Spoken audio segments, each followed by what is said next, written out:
In the land where every breath was measured by mantra, where every act echoed through eternity, even a single thread carried the weight of Dharma. Clothing in the Vedic world was never mere fabric. It was a declaration of purity, propriety, and spiritual alignment. Today we journey into the sacred silence of the Shastras to uncover a forgotten debate: stitched versus unstitched garments. Was a simple stitch capable of altering the sanctity of a ritual? Could a needle decide whether a man was clothed or naked in the eyes of Dharma? Let us unravel this tapestry, thread by sacred thread.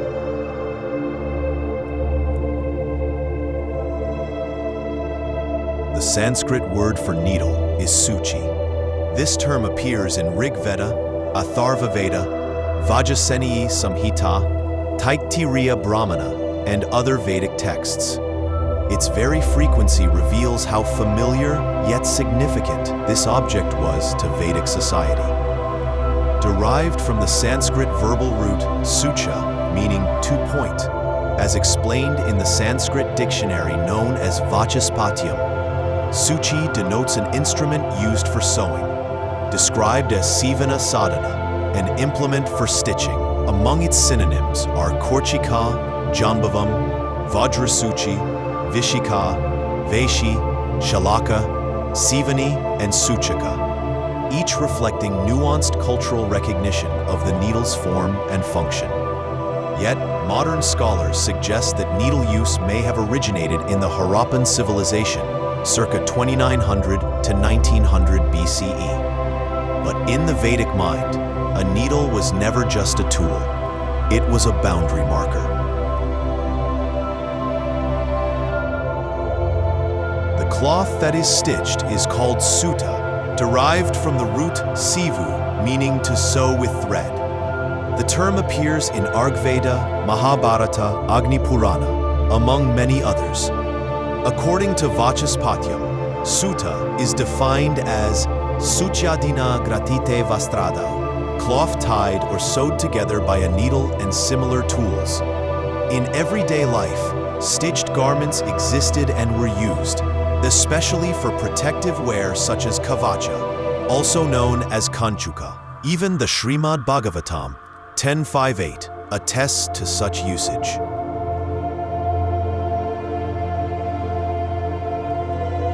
Stitched garments were also in use during the early medieval periods, as evidenced by the detailed observations of the Persian scholar al-Biruni, 973 to 1050 CE, a Khwarezmian Iranian scholar and polymath of the Islamic Golden Age, records in his work Tahqiq Mali Hind. His account provides valuable ethnographic insight into the clothing practices of the Indian subcontinent. He writes, "They use turbans for trousers. Those who want little dress are content to dress in a rag of 2 fingers' breadth, which they bind over their loins with 2 cords. But those who like much dress wear trousers lined with so much cotton as would suffice to make a number of counterpanes and saddle rugs. These trousers have no visible openings, and they are so huge that the feet are not visible. The string by which the trousers are fastened is at the back. Their sidar, a piece of dress covering the head and the upper part of the breast and neck, is similar to the trousers, being also fastened at the back by buttons. The lappets of the kurtakas, short shirts from the shoulders to the middle of the body with sleeves, a female dress, have slashes both on the right and left sides. The men wear articles of female dress. They use cosmetics, wear earrings, arm rings, golden seal rings on the ring finger, as well as on the toes of the feet.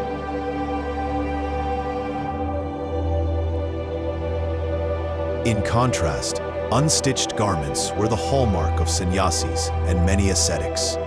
Even noble women adorned such cloth without any compromise of dignity. But Shastra draws a specific line. Stitched cloth falls under nagna, nakedness. Quoting Brigu, Parashara Madhava states, "One who wears dirty clothes, wet clothes, burned clothes, or stitched clothes is considered naked." Another text, Arcana Chandrika, says, "Naked man is of 5 kinds, one with 2 kachas, one with leftover kacha, one with loose kacha, one with 1 garment, and one without any garment. These 5 are defined as naked."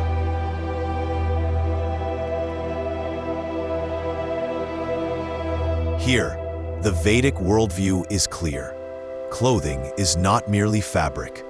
Its nature defines spiritual propriety.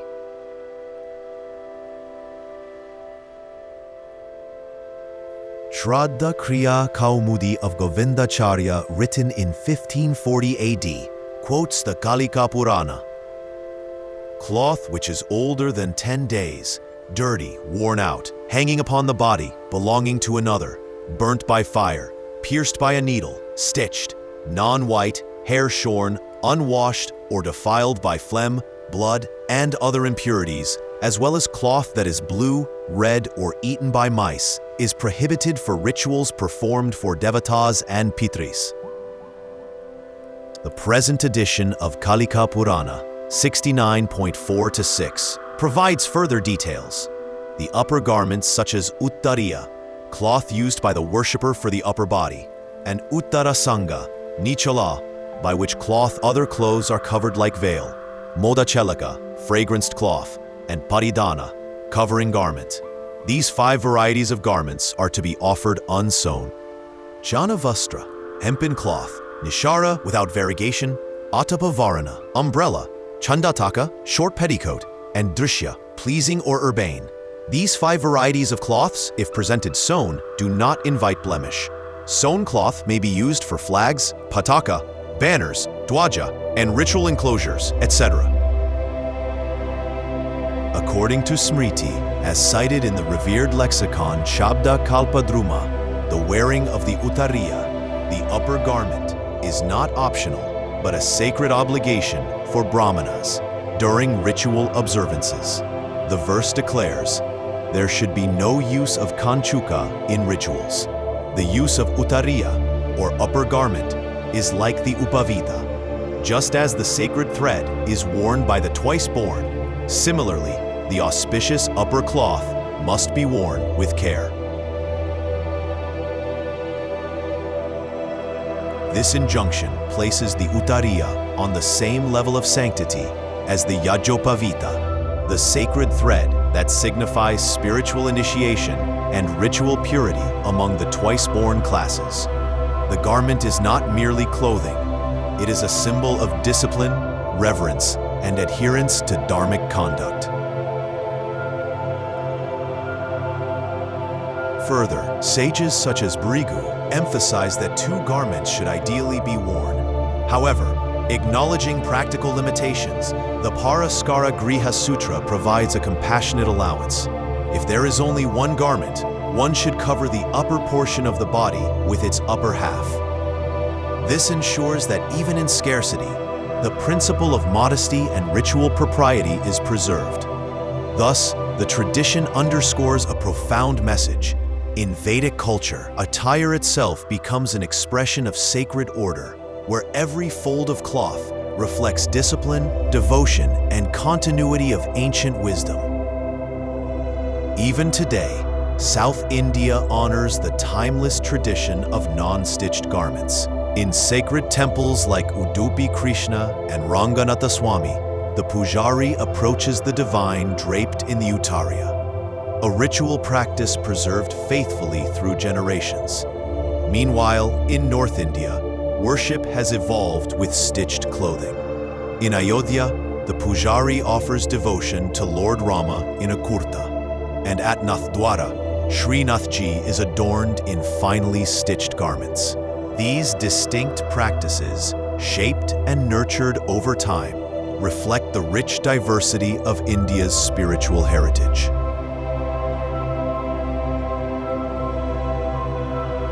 The Vedic world did not measure worth by opulence of cloth, but by its alignment with cosmic order. To stitch was not sin, but to stitch in sacred space was to disrupt the rhythm of purity.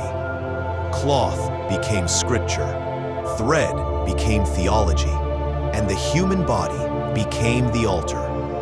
In understanding these ancient injunctions, we do not merely learn how our ancestors dressed, we glimpse how they thought.